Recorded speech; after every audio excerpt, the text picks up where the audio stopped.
Today's webinar presentation is titled Loggers of the Northeast. Are they thriving, striving, or just surviving? Our presenter is René Germain. René is a professor in the Department of Forest and Natural Resources Management at the College of Environmental Science and Forestry. René teaches integrated resources management, forest operations, forestry mentoring, and principles of management.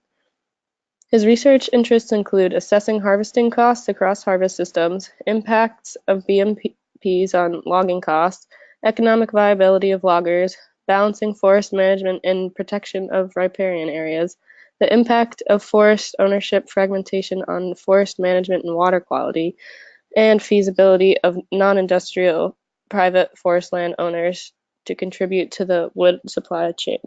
He conducts much of his research in the New York City watershed, where he leads the effort to develop a series of model forests with the Watershed Agricultural Council. He is a Society of American Foresters certified forester, faculty advisor to the student chapter of the Society of American Foresters, board member of the Empire State Forest Products Association, and board member of New York Logger Training. So welcome, René. I'm going to turn it over to you now. Okay, thank you, Colleen, and hi everyone. Thanks for participating in this webinar. Thanks for joining me today to talk about the viability of the logging force in the Northeast. And so, as you can see, the title is, are they thriving, striving, or just surviving? And I'm showing you a poster now of a conference we did in 2011, and this is the origins of that title in a little different order. We did a 2-day workshop, and the first day was dedicated to loggers, and the second day was for sawmills. But what we found out, Steve Bick and I, and Jeff Benjamin from Maine also was participating in this, is that this is when we sort of got a sense of how loggers didn't really understand their costs. And if you don't understand your costs, it's very difficult to understand whether you're making any money or return on investment. So that, and of course, this conference was right at the end of the recession. And so there were a lot of companies that had gone under or were just struggling to survive in 2011. Okay, so we obviously are concerned about the economic viability of loggers. They are the foundation of the wood supply chain. You know, we all love to do silviculture, but we can't do silviculture without the loggers. And in recent decades, the last 2 decades basically, we've sort of raised the expectations on loggers. Many of states now have certification programs. The expectations for best management practices has gone up. Yet I don't think the loggers have gotten a raise. So we've raised the bar for them, which is increasing their logging costs, but we haven't really paid attention to whether they're making it. So generally now, at least in the Northeast, but I think across the country, there's this concern about the economic viability of loggers. Some recent numbers, between 1990 and 2016, the number of loggers dropped 36% in Maine, 28% in New York State, and 22% in the state of Pennsylvania. And so that just gives you an idea that we're starting to lose these folks, and if we don't take care of them, we won't be able to do forest management and silviculture. Now, what are the variables that potentially impact logger productivity and profitability? And here's a partial list. Obviously, total harvest volume is going to have an impact on the profitability and productivity of a particular timber sale. How much volume you're cutting per acre is going to have a huge impact. What are you cutting? Are you cutting a high quality red oak, sugar maple, white ash, black cherry? Are you cutting pulpwood? Obviously, that's going to have an impact. How big are your trees? How many logs per stem? How big is the sale? You know, I've done a lot of research on forest parcelization, and that's having a huge impact on economies of scale for loggers. A big one is skidding distance. Are you skidding a half mile? Are you skidding a mile? Topography, access system, those are all linked to skidding. Are you working in the Adirondacks? Are you working in the Catskills, the Green Mountains, the White Mountains? You know, the more topography, the more streams you're crossing, these are all going to impact your costs and productivity. The best management practices, again, linked to the access system and topography. How much are you being asked to do to implement BMPs? And of course, there's the amount of non-commercial timber stand improvement that you might be doing associated with a timber sale. And then I have the picture of the clouds and the rain and the snow. That's the big elephant in the room. It's, you know, weather is such a huge issue for loggers, and when their logging jobs get shut down because of mud and impact on water quality. So, and we could probably come up with more, but that's a pretty good list of those variables. So the point being here is that in the Northeast, we have a lot of variability and a lack of predictability from job to job with that list of variables that will impact logging productivity and profitability. And so that's what makes it difficult for loggers to really know their costs from job to job, is that every job is so different in the Northeast, given our forest cover type, our topography. I gave this talk down in Baton Rouge, not this particular talk, but a talk similar to it. And you know, you talk to the folks down in the Southern Pine region, and they just go, well, we know what our costs are, and every job is the same. And that's true. It's basically plantation, forestry, agroforestry, and of course, the University of Georgia and other forestry schools have done lots of studies, and the loggers know exactly what their costs are because it's the same, you know, cuttings, loblolly pine, slash pine. So in that sense, it's low variability, high predictability for those folks. But for us in the Northeast, there's a lot of variability and, again, lack of predictability. So we have a situation where, you know, the economic viability of our loggers is at stake. And so we've been concerned with particularly contract loggers that are paid to cut, skid, and land. When we do these studies, we usually don't incorporate the transportation because that's going to vary so much depending on how far you are from your markets. So we focus on cutting, skidding, and landing of the stems. And what loggers usually are getting, you know, based on our surveys, they're usually getting paid roughly $110 per thousand, up to around $220, $220 per thousand. And if it's primarily a pulpwood, chipwood job, it's going to be in that $12 to $22 range per ton. When we discuss this with loggers in the last, you know, 5-6 years, you know, we go, well, do you negotiate different rates based on all those variables that I just talked about? And a lot of loggers say, well, no, usually I get paid $160 across the board, doesn't matter. And so that sort of got us to want to do these studies to figure out, you know, and to encourage foresters and loggers to really think about paying these rates based on all these variables of a particular logging job. Otherwise, we're leaving the loggers exposed to, you know, financial losses and potentially going out of business. I just want to start with a couple of simple examples that show how logging job characteristics can impact logging costs. Now, this is a paper that we wrote a few years back, focused on white pine management. It was a sawmill study. It wasn't about logging costs, but we did keep track of the logging costs for this job just for educational purposes. The article was actually about silviculture and promoting higher grade white pine and early pruning. And, you know, I encourage you to go read it, but I'm not really going to talk about that today. I'm going to just talk about where we did our sampling. And so example one is a white pine stand in Newcomb, New York on Huntington Forest.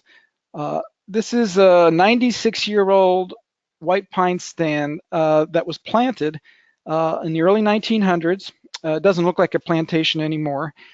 This is probably one of the best stocked stands in all of the Northeast. There are 60,000 board feet per acre. These trees, some of them are 140 feet tall, as you can see in the photo there.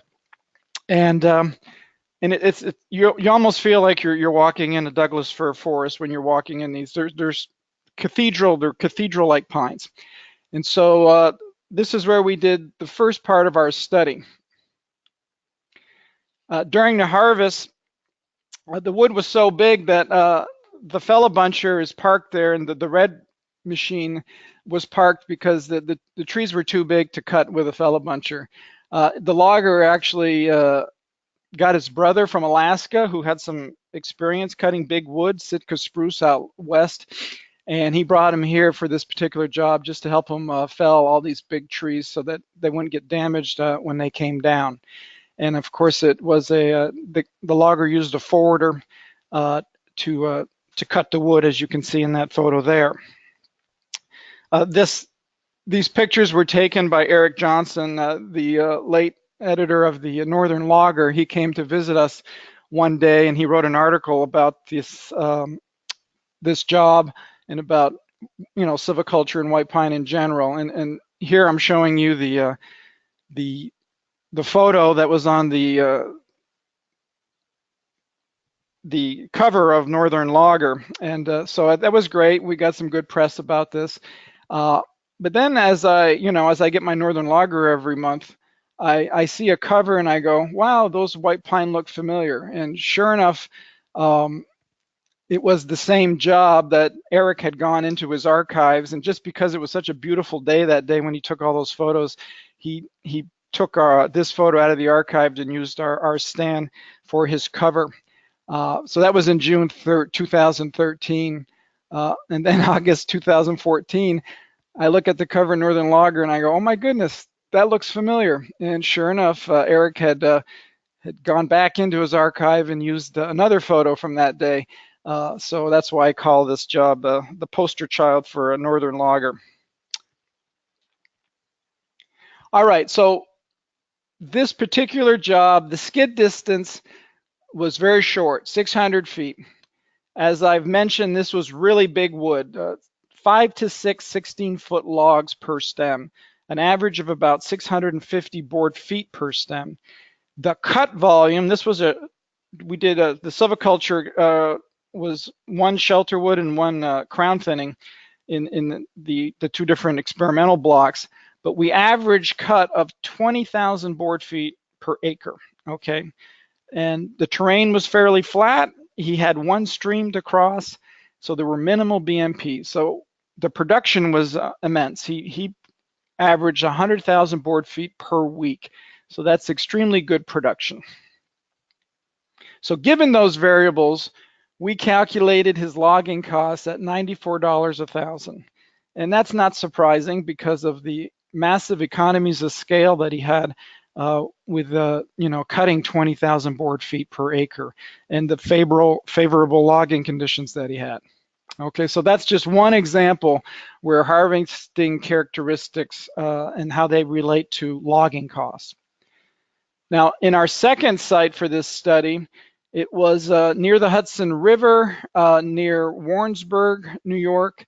This was a 100-year-old natural white pine stand. It was very nice white pine. It had 20,000 board feet per acre stocking. There was a lot of hemlock in the understory. But this was your normal run white pine. It wasn't spectacular like the previous job. The skid distance was longer. The trees were usually 2 to 3 logs per tree. The cut volume was much less, only 4,000 board feet per acre, and there was a lot of hemlock pulp. Okay, so that's going to have an impact on productivity. Generally, the terrain, although the skid distance was longer, the terrain was flat and there were minimal BMPs because it was a sandy site in the Hudson Valley. Okay, and the production, as I stated, is a quarter of what it was on the previous job. Now, I have a picture above here of the fellow buncher cutting, and I was out there. I took that picture, and when I went to talk to the logger, he said, I'm not making any money on this job because of all this hemlock. And and I had watched him cut like several hemlock that were surrounding because we had told him all the hemlock has to go because it was a regeneration cut shelter wood. And And so he was a little bit frustrated with cutting this small hemlock. Fortunately, the hemlock market was to Finch Prine paper mill, which was just down the road. And so they could market all the hemlock, but he did complain about the cutting of the hemlock and how it was impacting his productivity. So in this particular job, we were cutting 4,000 board feet per acre. Logging conditions were favorable, but not quite as good as the previous job. And what we did here is we calculated logging costs at 155. And so again, different characteristics, different logging costs, even though it's the same machinery being used. And so this example just shows, within 2 white pine harvests, how logging costs can be different, one being $94 per thousand at Huntington Forest and $155 per thousand at Pack Forest. And so this is the kind of message we've been trying to get out to the loggers as we do workshops and events based on our work, is to get them to understand that not every job is going to be the same and that they should be negotiating different rates for different jobs. Okay, now I want to get to the main study. This study has been published in the Journal of Forestry. It just came out a couple weeks ago. It's online. And eventually it'll make its way into the hard copy of the Journal of Forestry. And this is more of an empirical examination of logger viability, okay? And so what we're trying to do is examine the profitability of logging contractors across different jobs with different characteristics across New York State and a little bit of northern Pennsylvania. And we also wanted to see if we could figure out what are those factors that most impact productivity and profitability. And we did that using a regression analysis. But I'm not going to talk too much about the regression. I want to focus on the profitability question. So this was done in the spring, summer, and fall of 2016. Jamie Regula is the grad student that did the study. And we were working in partnership with procurement foresters, and we interviewed 25 loggers on their individual logging jobs. When we were getting the survey ready, I tried to emphasize with the graduate student that, this is loggers are busy, and, we got to keep our questions. We had to ask them all about their equipment and how much they paid for it and all this to get the financials correct. And I said, we got to get in and out quickly. Well, the 30-minute interviews turned into 3-hour interviews. Sometimes Jamie was there all day, not because of her, is because the loggers really wanted to talk and they were just happy to have someone on their job, inquiring about what they do. So I always chuckle when I see the 30-minute. And then, of course, Jamie drove around this little green car, which is always an icebreaker with the loggers. They thought that was sort of cute that she had that little car on a log landing. So here's a map showing you where these logging jobs were in New York, and you can see that we did have a couple in northern Pennsylvania and one right on the border. The majority of the jobs were all northern hardwoods, and then as we got a little bit north in the southern Adirondacks, we got into some more mixed wood forest cover types. But primarily we're talking northern hardwoods, and again, that high variability and lack of predictability from job to job. The data we collected was obviously what kind of harvest system do you have? How many skidders? Do you have a fella buncher? Are you a hand crew using chainsaws? What do you have on the landing in terms of a slasher? Do you have a dozer, excavator? So all the equipment information, what year was it bought? We got all that information, employee information, how much are they being paid?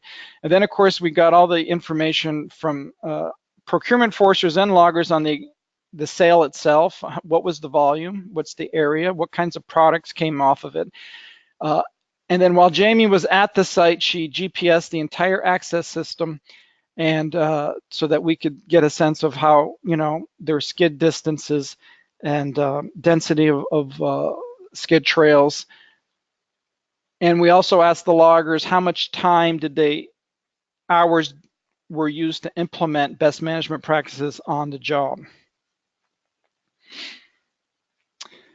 So these questions yielded information on depreciation for fixed costs, interest, insurance, and then we got the information on operating costs in terms of maintenance and repairs, fuel use, lubrication, wages, and then some of our depreciation was considered operating costs, as it was the way that we calculated return on investment on a particular job. Is how much does your equipment depreciate on that particular job, is the way that we would calculate return on investment on that particular job.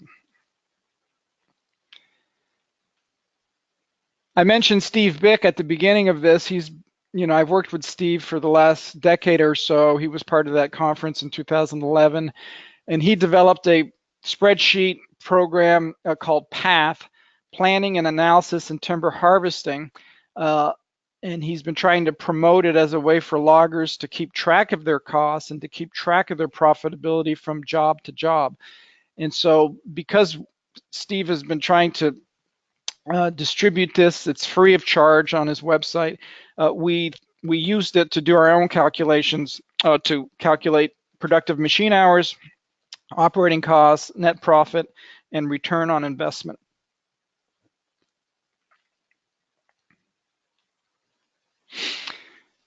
So here are some caveats that I'd like to share. Is that when we were asking the 25 loggers about their costs, most of them had a pretty good idea what their variable costs were, in terms of fuel, how much fuel do they use, and things like that. Certainly their wages.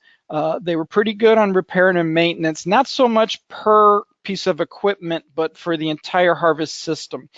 And so sometimes we'd have to estimate, well, how much are your repair and maintenance for this particular skidder or for this particular fellow buncher? What many struggled with was their overhead and their fixed costs. So, you'd ask them, okay, do you have a maintenance building? Do you pay rent on that maintenance building, or do you have a mortgage on that maintenance building? And, do you have an office? Do you have an office manager? And of course, this always came to, well, my wife takes care of the books. And so we'd ask, do you pay your wife? And no, I don't. And so, so that gets a little bit gray area. So we'd have to, figure out what are the overhead costs for this logging operation. And a lot of those guys are just not thinking about that in terms of a fixed cost. But we figured it out after a lot of questioning. And here's the breakdown for our entire sample of variable versus fixed. And you're going to think, wow, that's a lot of variable costs. And you can see a lot of it mostly is labor. And the reason that the fix is so low, and I'm going to talk about this in the results, is that most of these guys are operating really old equipment. And so there wasn't a lot of new equipment. So there wasn't a lot of interest expense, insurance, and things like that. And even depreciation, because most of these guys are running on equipment that is fully depreciated. So that's why there's this high variable and relatively low fixed distribution here. Okay, our catchy thresholds that we came up with in 2011, I just wanted to define them because that's how we categorize our loggers when we looked at each individual timber sale. So if a logger is just surviving on that particular timber sale, they're basically covering their variable costs, but they're losing equity. Okay, they're not in a position to reinvest into their business, and so we call that uncompensated depreciation. So their equipment's depreciating, but they're not reinvesting back into the business, and so these folks are surviving, basically losing money. The striving category is basically break even. You're meeting your operating costs, including depreciation, but you're not making a profit. Therefore, you have no money to put back into the business. You're just staying even. And then finally, thriving is when you do cover your costs, you make a profit, and a return on investment, and you have the ability to reinvest into the company. So an important caveat that we always like to give is that we looked at one logging job for each logger. We didn't look at the entire year of their logging job. So this is just one job that they may do. They may do 15 to 20 in a year. We looked at one, okay? And so it doesn't necessarily mean that they're not profitable across the year. If they turns out that way, it just means that on that particular job, they were either making a profit or not. So our harvest systems were all tree length harvest systems, meaning that there was no cut to length. It was all tree length. We had 8 single person operators, 8 2-person crews, 3 3-person crews, and 4 4-person crews. Some of you may say, wow, that's a lot of single operators. Well, since the recession, we've actually had more single person operators than ever. A lot of people aren't willing to take the risk of hiring an employee anymore, and so we have more guys out there that are just working on their own. Our sample was what I call a veteran sample. 83% had over a decade of experience as an owner, not as a logger. The logger would be even higher than that. We asked them, how long have you had your business? And 83% had their business for over 10 years, and 43% over 20 years as an owner. And as I hinted earlier, not only we have veteran loggers, but they're running on veteran equipment. As you see here, very, very little new equipment, only 3% from 2010 and on. And you know, look at the percents on almost 2/3 are riding on equipment from the 80s and 90s. And this has a lot of people concerned. A lot of the sawmills and the pulp and paper mills and anyone who's buying wood is concerned that the logging corps is operating on such old equipment, because that's going to have a huge impact on productivity. I mean, you're constantly repairing these types of machines. Now, I don't want you to stress out and try to read every single box here. This is just to show due diligence. We ended up with 23 loggers. 2 of them we decided to throw out because of incomplete data. We just weren't feeling good enough about what they told us, or there were some gaps in terms of cost. So we ended up, out of the 25 interviews, we ended up with 23 solid data points. And here's just an overview of some of the information on each one of the timber sales. It shows you the harvest system, how big was the timber sale, how much volume in MBF, 1,000 board feet, MBF per acre, and then we did everything in cubic feet to do all our statistics. So cubic feet was the only way to sort of consolidate all the different products that you'd get from a job: pulpwood, firewood, saw timber, pallet wood. You know, those are all in different units. You know, sometimes you're selling stuff by the ton, sometimes you're selling it by the cord, sometimes you're selling it by board feet. So we converted everything to, you know, cubic feet to do our statistics, because that's a common unit that could be also converted into metric for those international audiences. I'd like you to note, and we'll talk about it later, but those unit costs per cubic feet are pretty important. This is the kind of thing that we'd really like the loggers to keep track of on job to jobs, and they can try to convert the best they can to the unit that they use most, whether it's tons or MBF. But those are important numbers that are not in the literature. So this study does contribute a lot to that. And then here's just more of the rest of the sample. Again, showing you all the harvest statistics from the 23 loggers that we looked at on those particular jobs. And now I can summarize what you just saw in those 2 tables. So we had an average acreage of 81 acres, as small as 5 acres, all the way up to 300.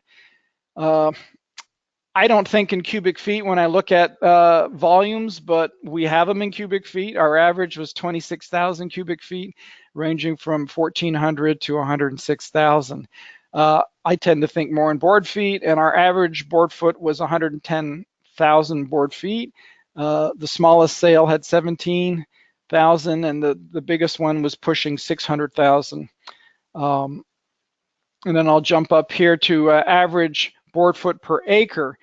Recall those two examples I gave on the white pine. One of those jobs was cutting 20,000 board feet per acre, and the other one was 4,000. Well, our average was 1,700 board feet per acre, as low as 300 board feet per acre, and as high as 4,000. Again, we are cutting northern hardwood, so these numbers are consistent with what you'd get on a timber sale in a northern hardwood cover type. Our unit costs, our average, and this is an important number for other folks to maybe look at when they do their studies, is $1.53 per cubic feet, with a range, pretty tight range of anywhere from 70 cents to $2.64 per cubic feet. Our skid distance average was 2,800 feet, which is pretty reasonable. Again, if we had gone further up into the Adirondacks, we would have had longer skid distances, but we only had a couple jobs on the southern edge of the Adirondacks. But we did have one logger that was approaching a 1 mile skid, as you can see. And then finally, the number of days on the job was an average of 30 and a range of 3 to 70.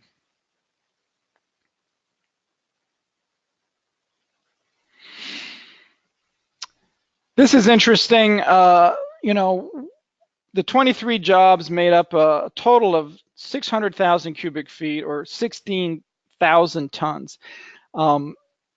What's interesting here, and I think if there are any loggers or foresters, you know, listening in, you can see that the breakdown of products coming from a particular tree, or the trees that were represented in our study, is almost a third, a third, a third. So 34% saw timber, 38% firewood, and 28% pulpwood or chipwood. And so, you know, those are just good numbers to have in the back of your head when you're looking at timber sales.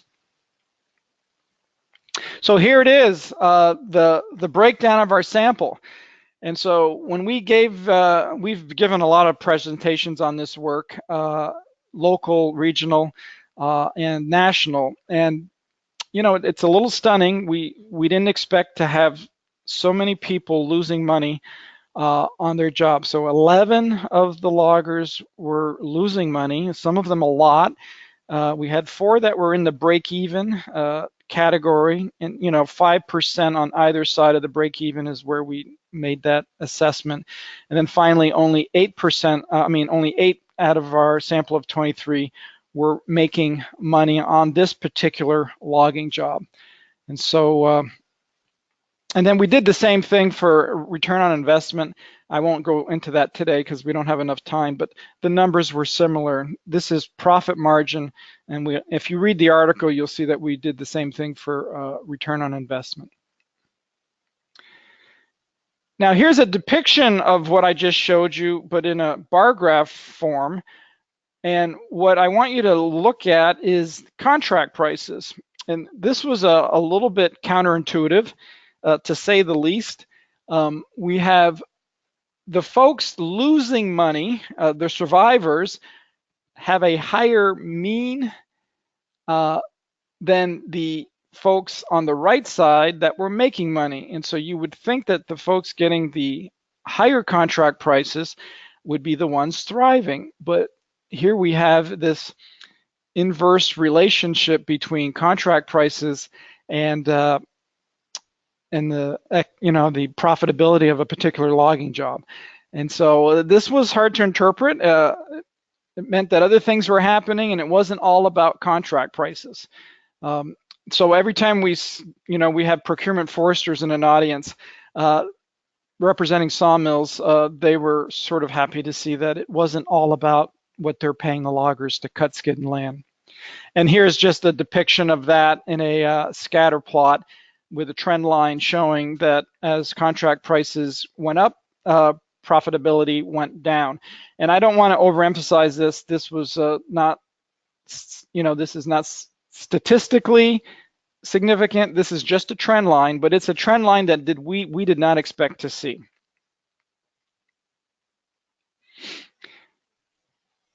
Now, what can we do to help the situation? And so oftentimes the mantra capitalism is 10% more.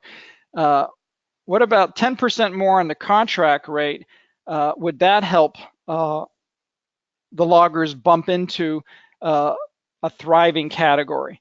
And so that's what you're looking at here in the last two columns, is what would a 10% increase in contract increase, what would it take to get them to thrive? So the folks that are in the break-even category, 10% is all that's needed basically to get them into profitability. Any of those in the surviving, 10% is not enough. They need at least 20, and some of them need as high as 95. In terms of productivity increases, the folks in the break-even, very little productivity increase would get them into a profitable mode. Again, there's so many variables that happen during a logging job that impact productivity. The one elephant in the room being weather and how many days were you down because of mud. That's going to have a huge impact on productivity. But anyone in the break-even could, with 10%, could easily jump into a profitable situation.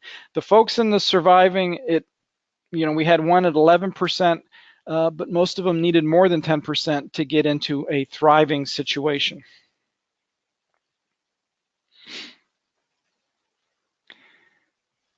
Here's an interesting number. So our average was $1.53. That's our average cost.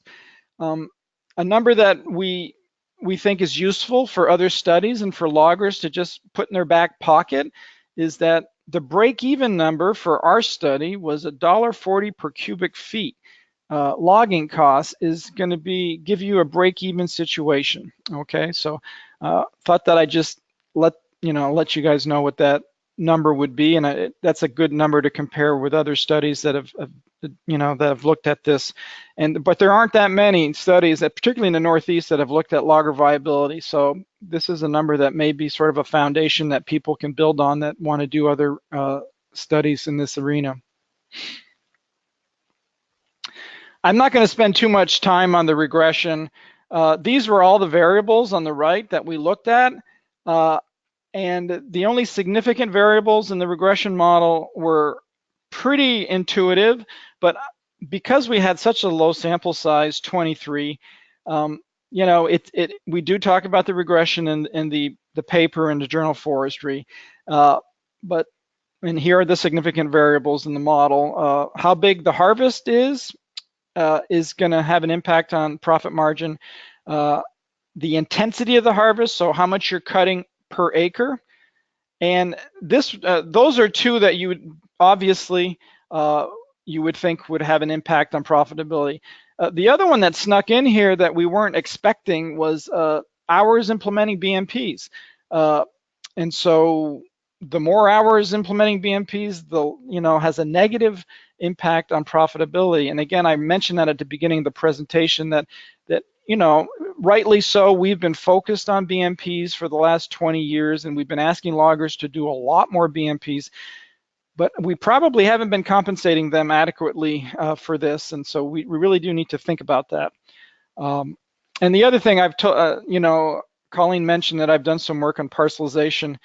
This harvest area issue, loggers that are jumping around on small woodlots throughout New England, New York, this sort of supports this, that as the lots keep getting smaller and smaller, it makes it more difficult to make a profit. You got transportation costs from site to site, and you sort of lose economies of scale when you're cutting on these smaller woodlots.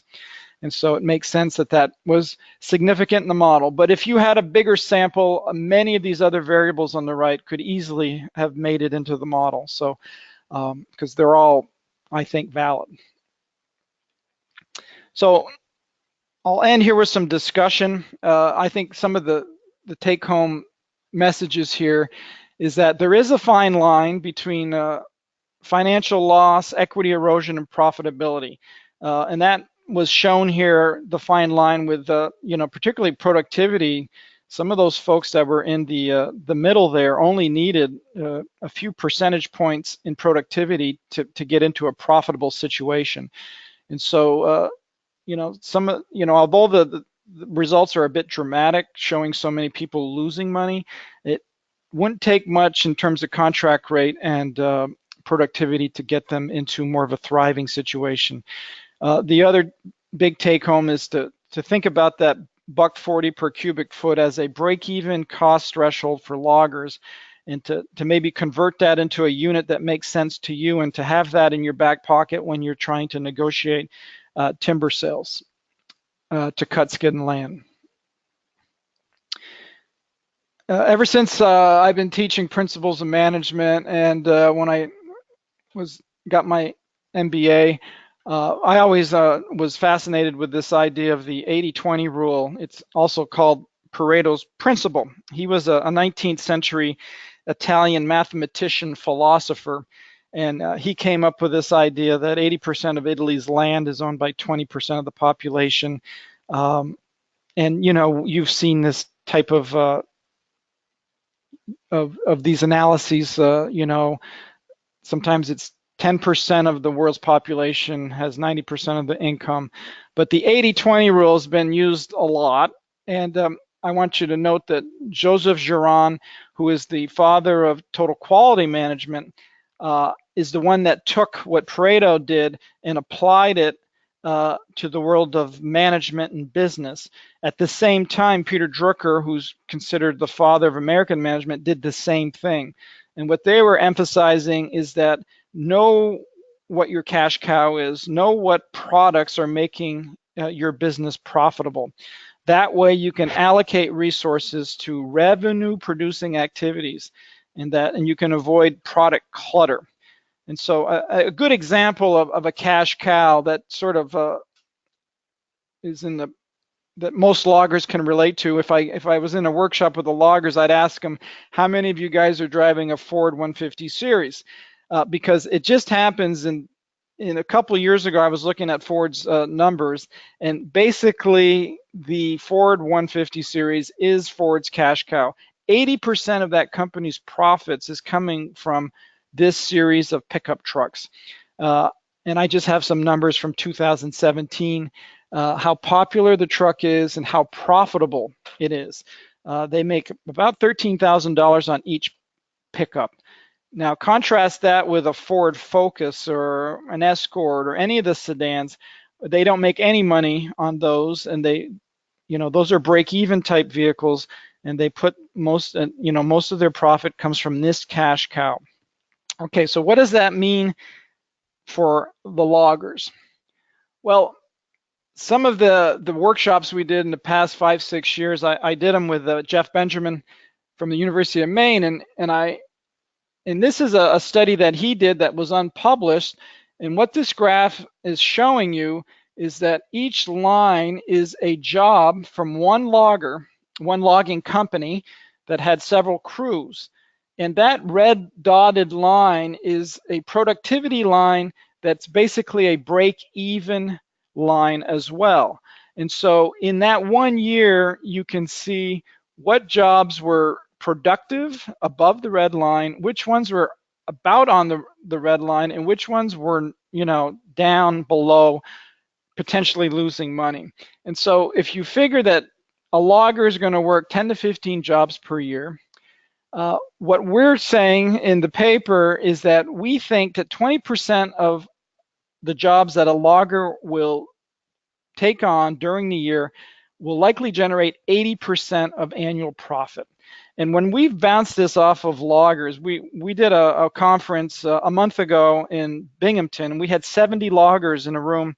And I asked them, I go, does this make sense to you? And every one of them said, yep, this pretty much makes sense. Is that 20% of their jobs in a given year are going to be a thriving situation, and then the rest are either going to be striving or surviving. And this, this is the big take-home message: is it's important to realize which category are you in when you are assessing a potential job, whether you're the forester or the logger. Is this a job that is going to have favorable economies of scale and have favorable harvesting characteristics that are going to lead to a thriving situation? Is this a break even, or is this a real bad job that, you know, has low volume per unit per acre and things like that, or long skidding distances, or whatever it is that makes it a job that is likely going to lose the logger money. In those situations, the logger should be asking for more money to cut it. So that's the big take home, is loggers need to be cognizant of those jobs that are marginal or unprofitable. They either need to walk away from them if they can, and all loggers admit that they often take jobs that they know are going to lose money just to keep the crew busy. Well, if that's the case, then they need to work with those sawmills or landowners that are hiring them to make that point that, hey, look, this is not a profitable job for me. I'm doing it to keep this relationship good, and but can you make, you know, give us a little more per thousand to cut this. Also, the loggers need to pay attention to what are those factors that are impacting your productivity. Now, our model showed harvest area, intensity, and BMPs, but every logger knows that skidding distance is going to have a huge impact. It didn't come out significant in our model, but if we did another study, I think it would. And all this stuff that I'm saying for the loggers, the foresters on the other end should share in that responsibility, because, you know, it's in our best interest to make sure that these loggers are economically viable now and into the future. One of the terms that we coined in that 2011 conference was this idea that running on equity. And you know, because we're seeing loggers running on old equipment, they're basically running their business on equity. They're basically decreasing their equity in their business every time they lose money on a particular job, and they don't have the money to reinvest, and so eventually their equity will be all gone, and, you know, it'll lead to this spiral that I call running on empty, where you know, the 1986 skidder shown here in the picture is just not going to make it anymore. You've rebuilt the engine too many times, and you know, you're not viable. And so this is what we're worried about. Currently, there are a lot of loggers running on equity, and many of them that have gone out of business finally hit the bottom and running on empty. Now, as foresters, I'm a forester, we're concerned with the resource. And, you know, the bottom line here is that if we have a logging forest that's on the edge, that's just surviving, they're not going to be in the best position to be attentive to best management practices, to, you know, our silvicultural prescriptions, residual damage to our seed trees, whatever the case may be, you know, because they're going to probably cut corners because of their situation. So again, the forest resource is going to do better if we have loggers that are thriving rather than just surviving. So finally, take-home message here is we have been raising the bar on loggers in the past 20 years. Everyone is in agreement with that. At least here in the Northeast, there's a lot of variability and lack of predictability from job to job. And so loggers have to be more cognizant of that. Foresters do as well. And so what we're trying to get loggers to do with a lot of workshops and awareness is to get them to be more sophisticated in terms of business, understand their costs. A lot of them admit that they don't really know, and try to understand those factors that are impacting productivity and profitability. And again, negotiate contracts that allow them to thrive. And again, the foresters need to play a big role in this as well. On that note, I thank you for tuning in today. I want to thank the loggers that participated in our study, all the foresters, and we got some funding from the Watershed Ag Council, the forestry program, to do the work. And on that note, I'll turn it over to Colleen, and I'll take any questions that the audience may have. Thank you, Renee. So we'll go ahead and take some questions. We have quite a few in just under 10 minutes to answer them. Just a reminder, you can type your questions into the question box of your control panel for those of you who haven't yet. So the first one, I'm just gonna ask these in the order in which they came in. So what's the age profile of loggers? Are there younger loggers coming into the business? No, that's a huge concern. You know, the work that's been done in New York is our average age is, I think it's 54, 55 years old.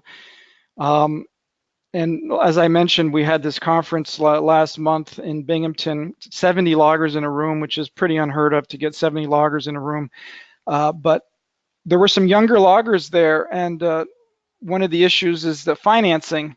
It's extremely expensive to start up a logging company, and it's very hard to get financing because of the unpredictable nature of the business. And so, are there young people going into the business? Yes, but not enough to replace the guys that are retiring.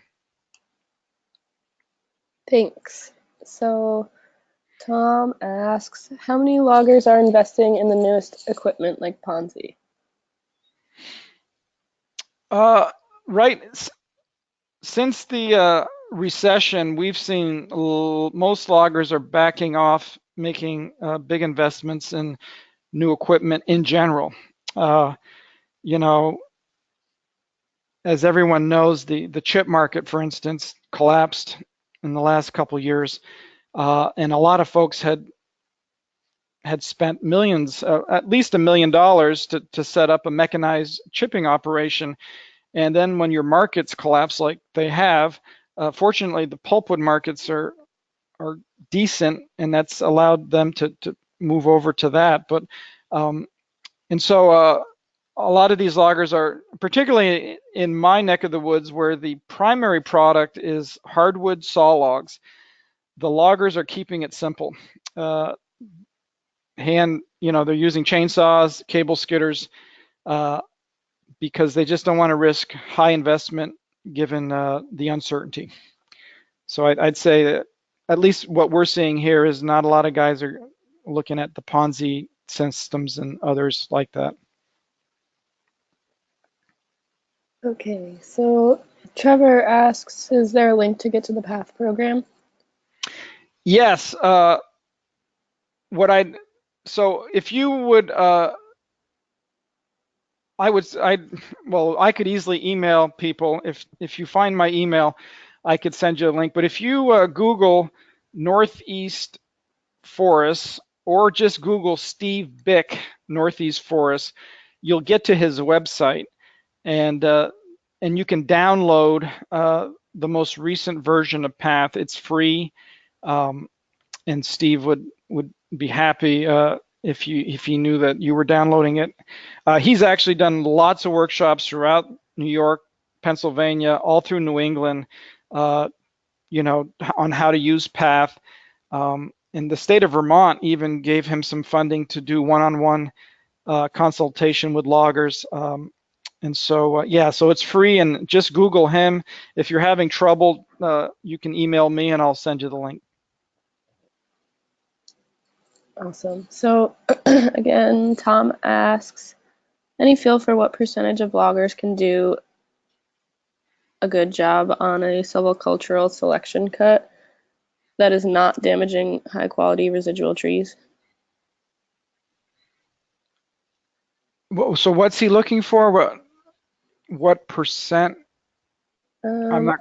yeah, so worded a little. Any feel for what percentage of loggers can do a good job on a silvicultural selection cut, such as single tree or shelter wood, that is not damaging high quality residual trees?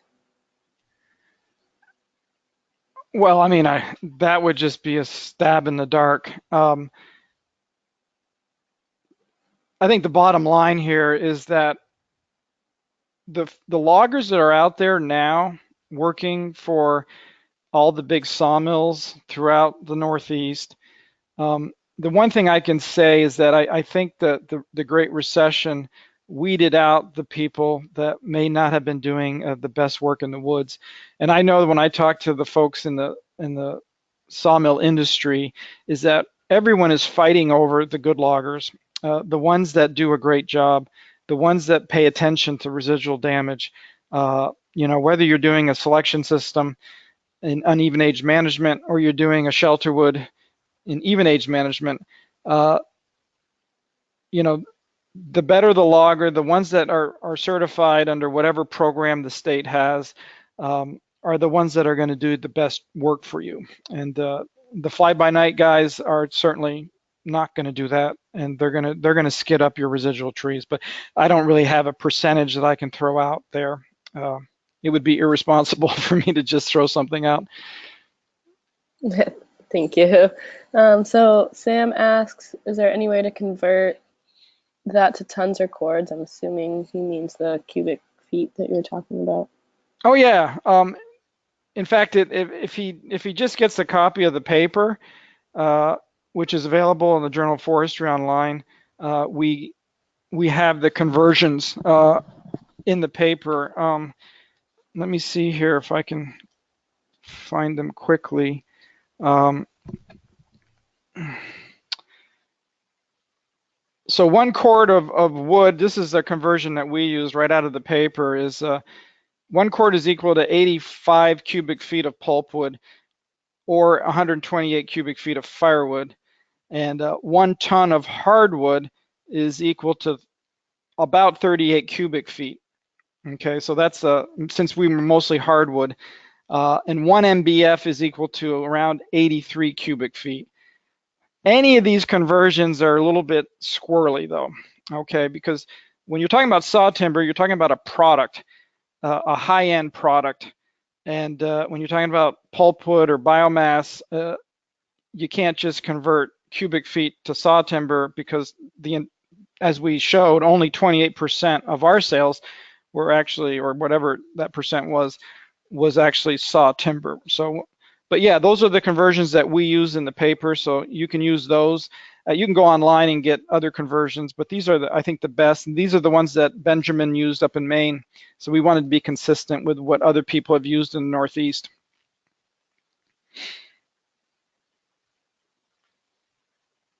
Okay, so Tom asks, is there any movement towards aggregating adjacent ownerships to increase harvest unit size or cooperative timber sales? I would say not. I think the parcelization problem continues to get worse. It doesn't get any better. And most landowners are not, if you think about even the work we did on the New York City watershed in the Catskill Mountains, 60% of those landowners are absentee landowners.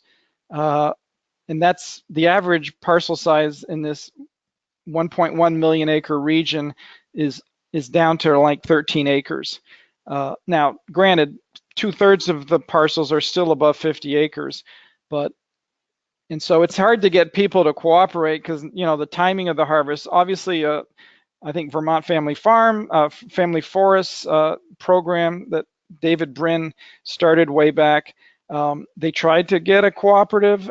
There's been others, I think one in Massachusetts and maybe some down in the Tennessee Valley. But it's hard because landowner objectives are the key, and that's what we teach in forestry school. And every landowner has different objectives. Some of them don't want to harvest, some of them want to harvest. And so to get them to do it together is difficult. So I don't see any movement there, but there are initiatives like Vermont Family Forest to try to create these cooperatives. And that way you get some economies of scale to make it easier for all the folks involved, foresters, loggers, to get those costs down, because it is very expensive to go in and just harvest 20 acres. And it makes it more difficult to be profitable. And then actually when you're doing that and when there's a pressure, then you're more likely to do high grading and dimer limit cutting, which is something that we don't want to see. But if you're not going to make any money otherwise, that's what people end up doing. And then we got a damaged, degraded forest resource. And of course, we all know about high grading and dimer limit cutting. So I just want to remind people that we are at time. We do have around 6 more questions. René, Renee, do you have time to stick around and answer them, or Sure. otherwise we can? Okay. All right. So we'll keep going. So you implied high-end market is for saw logs. What about the veneer market? Oh, that's even higher end. And so for every timber sale, there is a small percentage of, you know, of those trees that could potentially be veneer logs. And so you go from a value of maybe $500 a thousand on the stump to $3,000 a thousand if it's veneer. And veneer is a moving target. Everyone will tell you that what's veneer today isn't necessarily going to be veneer tomorrow in terms of what the buyers are taking and what markets are they export. Are they going out to, to Europe? But yeah, that is the highest end market of the saw log is the veneer. And so every sale, if you can get 10% of the sale to have veneer, that would be incredible. And some sales don't have any veneer. And so it depends. Okay, so this next one isn't so much of a question as it seems like just a discussion point. Tom says, a logger I know does not like to work with a forester because he sees that as a cost, reducing his potential for profit. This doesn't bode well for good silviculture. So yes, there's always been a tension between foresters and loggers, and loggers often get frustrated with foresters because foresters will make them do extra things. Um, and then the other thing that this comment is about is that, if let's say there's a consulting forester, um, and what the logger would rather do is have a direct relationship with the landowner, and that way the forester doesn't get a cut, right? So let's say if a timber sale is put up by a forester and the forester takes anywhere from 10% to 15% of the stumpage, which is a common, percentage that they take, what the comment is that the logger is saying that I would get that if the forester wasn't there. Obviously, we all encourage foresters to be involved in every logging operation. Because loggers are not foresters. They may often sell themselves as foresters, but unless they have a degree in forestry, and they may know a lot, because as you saw, the veteran loggers in my sample, these guys have picked up a lot of forestry over the years, and they do know a lot. But you do need a forester involved in every logging job. So I'll leave it at that. So Richard asks, the insurance cost of 1% seems low. Does this include workman's comp, liability, etc., as well as equipment insurance costs? Yeah, everything we all that was included. The insurance was so the workman's comp would have been part of this salary wage. So that insurance was low because it only included insurance on equipment. And it's low because of the old equipment. Usually it's only the new equipment that the bank requires you to insure because you don't own it yet. Given that our sample was operating on fully depreciated old equipment, there was no insurance. So that's why that was such a low number. But the workman's comp would have been in the wages part of that, not in the insurance. So Christine asks, was there any specific area of productivity that seemed to make the difference between surviving versus thriving? We did not look at that, so I would only be speculating. All we did is a sensitivity analysis. We added 10% just to see what would happen, but we didn't look at, we weren't there on the job every day looking at those kinds of issues in terms of productivity. So I couldn't pinpoint things like skidding or how they were felling trees, or how they were processing logs on the landing. So I really can't answer that question because we didn't look at that. So Sam asks how many loggers are listening, and I can just go ahead and answer this one. So we had, I think there's 22 participants today, but we don't know how many of those are loggers or not. So the next question, John asks, how did the differences in insurance costs between the different operations play into the profitability? We did not do that kind of sensitivity analysis. That's something that we could certainly dig deeper into, but I don't think it's going to have a huge impact. Those numbers were pretty small to begin with, so I don't think that's going to move the needle too much. But we could do that kind of data mining, and I could get back to Hmm, thanks, Renee. So we have two more questions. One from Harris. Do you see the movement towards increased biomass usage for heating markets helpful for future timber sales? Well, I'll just answer that. And the biomass market is not doing well, and because of the low gas prices, I'm talking about natural gas, and but the way foresters look at this, and this has always been the case, is that in order to do good silviculture, you need these markets for low quality wood. Anyone who has forest land, and perhaps we have some forest land owners on today, the biggest challenge for foresters is to try to do good silviculture and to thin from below and to take out your unacceptable growing stock. In order to do that, you need to have markets for that unacceptable growing stock, and whether it's firewood, biomass, for maybe the pellet market, which is doing terrible right now. The pellet market's doing really bad too. You have pulpwood, which is the traditional place that you'd send that.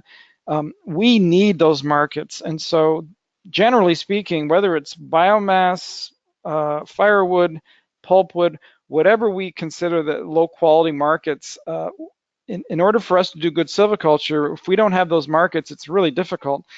And otherwise, people tend to just high grade and diameter limit cut, which is what we try to stop if we can. Oh, Sam made a comment, I guess, to circle back to Richard's question about the insurance cost of 1%. And he says insurance was 10% of the total expense of operating my mechanized logging crew, including liability, equipment, and workers' compensation insurance. And I totally agree with that. Particularly, a mechanized crew, that's probably $1 million worth of equipment there, and I can see that being 10%, absolutely, particularly if there was some newer equipment in there. Again, going back to our sample, we had 8 single operators, 2-person crews. We didn't have a lot of big crews. Our biggest crews were only 4 people. And again, the age of the equipment, but I totally agree that number 10% sounds right. If it's a mechanized crew that's on the edge of $1 million worth of equipment, that sounds right to me. All right, well, it looks like we've covered all of our questions. Is there anything else that you wanted to cover before we wrap up, Renee? No, thank you for the opportunity, and I hope everyone enjoyed the webinar. All right, well, thank you. Just a few quick reminders before we end the webinar today. We value your feedback. Please complete the survey at the end of the webinar. You will also be receiving a follow-up email to ask you to complete the survey in case you don't have time to do it this morning. Please only complete it once. Thanks again for joining us today, and we'll see you next time.